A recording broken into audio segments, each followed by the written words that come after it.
हाय, good morning everyone. आज मैं फिर आपके साथ हूँ यहाँ एक नए टॉपिक के साथ। Today my topic is we should learn some lesson from corona regarding markets. हमें कोरोना से भी कुछ सीखना चाहिए मार्केट्स के लिए। As we have learned all the lessons from every crisis in the past. Crisis happens and we always recover and we always even get more stronger than previous before the crisis. हम हर crisis से उभर कर बहुत अच्छे से आए हैं। So market ने भी हमें कोरोना में बहुत कुछ सिखाया है कि हमें क्या करना चाहिए, क्राइसिस में कैसे अपने आप को, अपने सेंटिमेंट्स को कंट्रोल करना चाहिए। If we want to learn, there is many more to learn. अगर हम सीखना चाहते हैं तो बहुत कुछ है सीखने के लिए। सो कोरोना से बात करने से पहले मैं I would like to remind some previous big crisis which happened in the market. 1992 Harshad Mehta crisis, everybody heard about that. At that time, everybody thought that market will never recover. Indian market will be collapse for forever.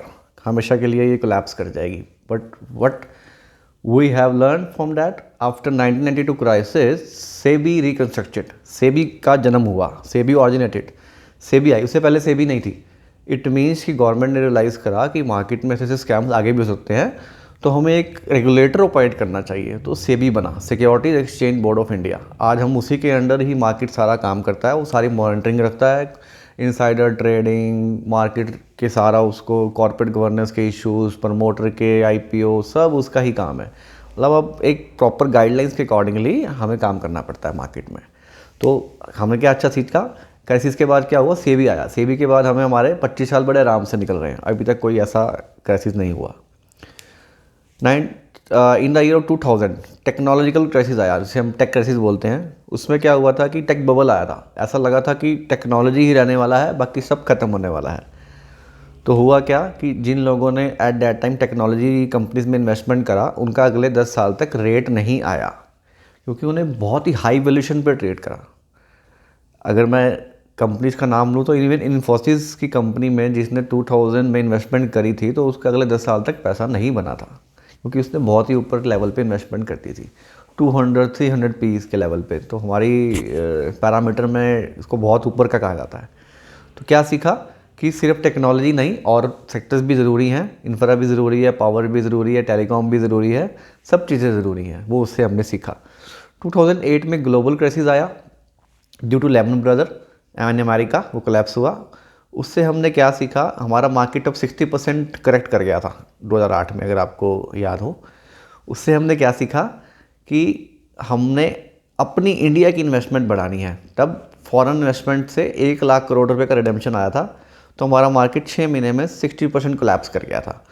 तो अगले 6-7-8 साल में हमारी Indian SIP book, हमारी Indian market आज लगभग 5-6 हज़ार करोड़ रुपए का फ्लो मंथली जा रहा है SIP के थ्रू।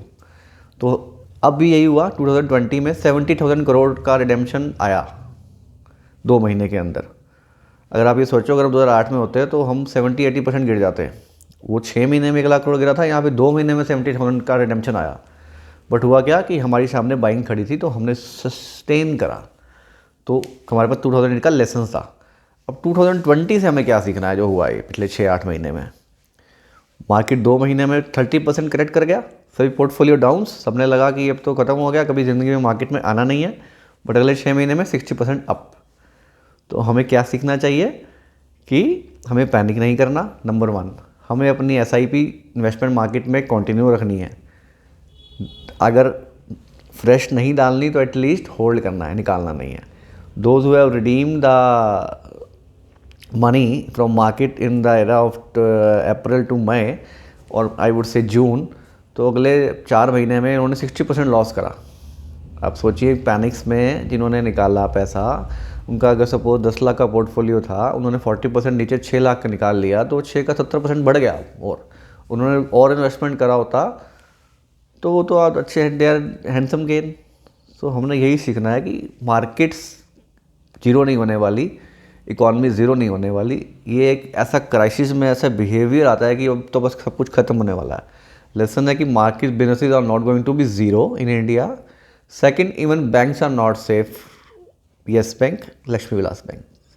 ये भी हमें ध्यान में रखना चाहिए कि बैंक्स में भी कुछ प्रॉब्लम हो सकती है, हमें लेसन लेना है और अकॉर्डिंगली इसी के हिसाब से रिस्पॉन्ड करना है हमें। तो आगे के लिए कभी ऐसा हो तो हमें बिल्कुल पैनिक नहीं करना, हमें उस टाइम अपनी इन्वेस्टमेंट बढ़ानी है, होल्ड रखनी है, पैनिक नहीं करना। बिहेवियर है, समय है, निकल जाएगा। हमें अपने बिहेवियरल एटीट्यूड को कंट्रोल करना है। That is the biggest lesson I would say कि we should learn that behavioural control. Market में रिटर्न बढ़ना घटना is a different thing. If we want to control the market, I would say control the market, so we should control our behaviors. It's simple. अगर आप market को control करना चाहते हैं, अपने बिहेवियर को कंट्रोल कर लो, बिकॉज मार्केट तो होने वाला है नहीं हमसे, बिहेवियर हो जाएगा। मार्केट तो किसी से भी कंट्रोल नहीं होता है।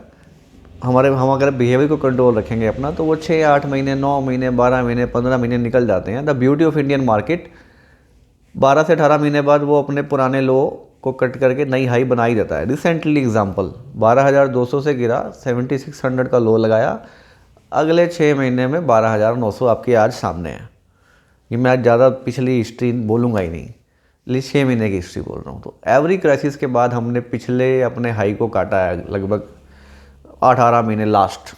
ये ब्यूटी ऑफ इंडियन मार्केट पूरे वर्ल्ड में नहीं है ये। बस हमें क्राइसिस में अपने बिहेवियर को कंट्रोल करना है। लेसन यही है कि हमें पैनिक नहीं करना, हमें अपने बिहेवियर को कंट्रोल करना है। मार्केट ज़ीरो नहीं होने वाला, और बैंक एफडी भी शायद पूरी तरह से सेफ़ नहीं रह गई है, राइट। तो आप अपना मान के चलें। And this video is only for educational purpose, there nothing kind of any advisory in it. And I would say that market investment are subject to market risk. जो भी मार्केट से संबंधित इन्वेस्टमेंट होती है, मार्केट रिस्क उसके साथ associate होते हैं। Please read scheme related before investing, right. Thank you very much.